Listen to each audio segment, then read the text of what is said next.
I thought you normally sit this side. Thank you. Yes. The temperatures there are too high. Mr. Speaker, Go ahead.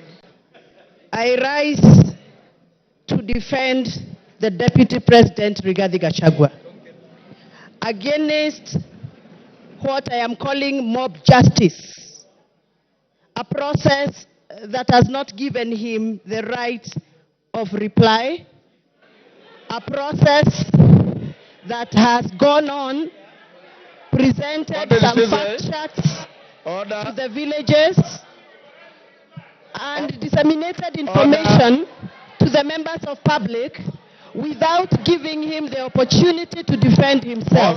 Hold your horses, Wamuchomba. I was consulting with KJ. I didn't hear what you said. Can you repeat?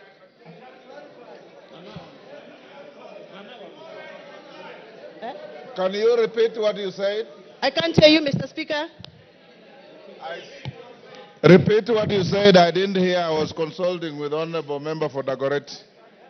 I have said I rise to defend the Deputy President, the Honorable Rigathi Joyfrey Gachagua, against a process that I feel, personally as my opinion, it is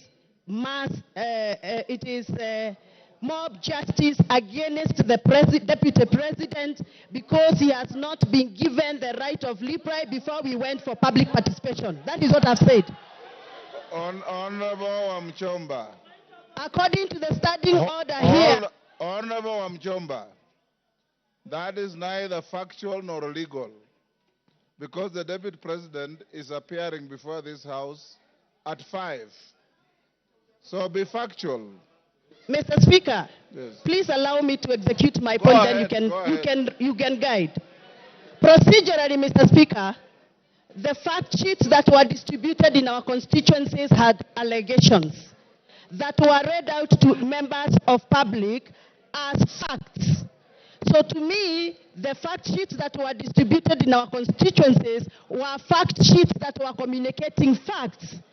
But from where I come from, Mr. Speaker, what was typed in those papers was not factual and needed to be interrogated.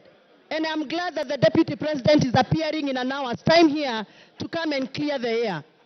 Mr. Speaker, before I defend and I give my submission, I request you to allow me to refer to the standing order number 91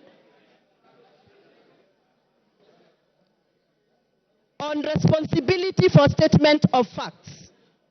A member shall be responsible for accuracy and facts for whatever allegations that comes and disseminates from this House. Mr. Speaker, this morning we were watching video clips on our television in this House. Those video clips that were played in this House were reported speeches that were reported from various media houses in this country. Mr. Speaker, according to the Kenyan Constitution and the Data Protection Act, it is our duty to clarify information before we disseminate and use it for a quasi-judicial process like we are handling today. Mr. Speaker, I would want your guidance whether those media clips that were used this morning in the floor of this House by the mover of this motion, whether those media clips were qualified to be used in this process of impeachment. Mr. Speaker, my other issue is I will be glad that the mover of this motion clarifies that the allegation around the corruption issues on procurement matters have been taken through the right areas of Auditor General so that we can have fact to discuss this afternoon. Otherwise, according to me, the allegations that have been tabled by the mover of these motions are mere mudslinging, they are hearsay, they are gossips, and they must stop. And Mr. Deputy President must continue working for this country with all the energy, with all the labor, and with all the love that he has had. And those that feel that Mr. Deputy President has been biased into Mount Kenya politics, please forgive us, but we must tell you, everybody has their home. The Deputy President comes from Mount Kenya. and every good thing starts from Jerusalem. Even Jesus had to start his good work from Jerusalem.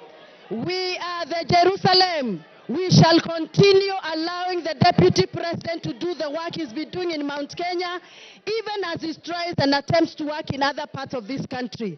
I have personally escorted the Deputy President in other areas outside Mount Kenya. I know Mr. Deputy President has tried. It is barely 2 years before Mr. Deputy President continues with his work. Please allow him space to work. 2 years are not sufficient. Even for the members in this house know very well. They have also not been able to do what they promised their voters during campaigns. We are all elected members here, and we know we made pledges, and 2 years are not sufficient for anybody to use that as a basis to judge anybody on the performance. I support that the Deputy President be given the opportunity to serve this country, and those that are attacking the Deputy President for working on behalf of the Mount Kenya region, they must also accept that everybody has a village where they come from, everybody has a home where they come from, and every good thing starts from Jerusalem, just like Jesus Christ did. Asanteni sana, and I refuse. The Deputy President is going nowhere. He's going to stay here to serve us as we gave him votes. Thank you very much.